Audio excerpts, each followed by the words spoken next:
ہارون رشید کے بارے میں کہا جاتا ہے کہ ایک مرتبہ وہ بھیس بدل کر شکار کھیلنے کے لیے نکلا۔ اتفاق سے وہ اپنے قافلہ سے بچھڑ گیا، تھکا ہوا تھا اور اسے پیاس بھی لگی ہوئی تھی۔ کہیں اسے ایک چھوٹی سی جھونپڑی نظر آئی، وہ وہاں گیا اور کہنے لگا، جی مجھے پینے کے لیے پانی دے دیں۔ اس گھر میں ایک نوجوان لڑکی تھی۔ اس نے اس کے چہرے مہرے سے اندازہ لگایا کہ یہ وقت کا بادشاہ ہے۔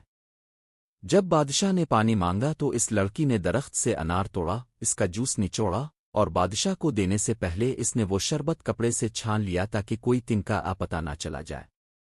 اب بادشاہ یہ سب غور سے دیکھ رہا تھا۔ جب اس نے جوس بادشاہ کو پیش کیا تو اس نے پوچھا، تم نے یہ جوس چھان کر کیوں دیا؟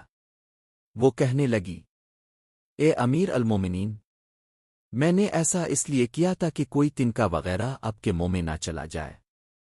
بادشاہ یہ جواب سن کر بڑا حیران ہوا کہ اس نے بغیر بتائے سمجھ لیا کہ میں بادشاہ ہوں۔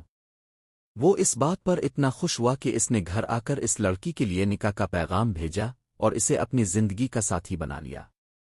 اب غور کیجیے، ایک لڑکی نے بادشاہ کو پہچان لیا اور اس کی قدر کی، جس کے نتیجے میں وہ شاہی محل میں جگہ پا سکتی ہے، بادشاہ کی محبوبہ بن سکتی ہے۔ تو کیا ہم خدا کے پرستار اگر خدا کی چی معرفت حاصل کر لیں تو محبوب خدا نہیں بن سکتے اور خدا کے شاہی محل جنت میں جگہ نہیں پا سکتے؟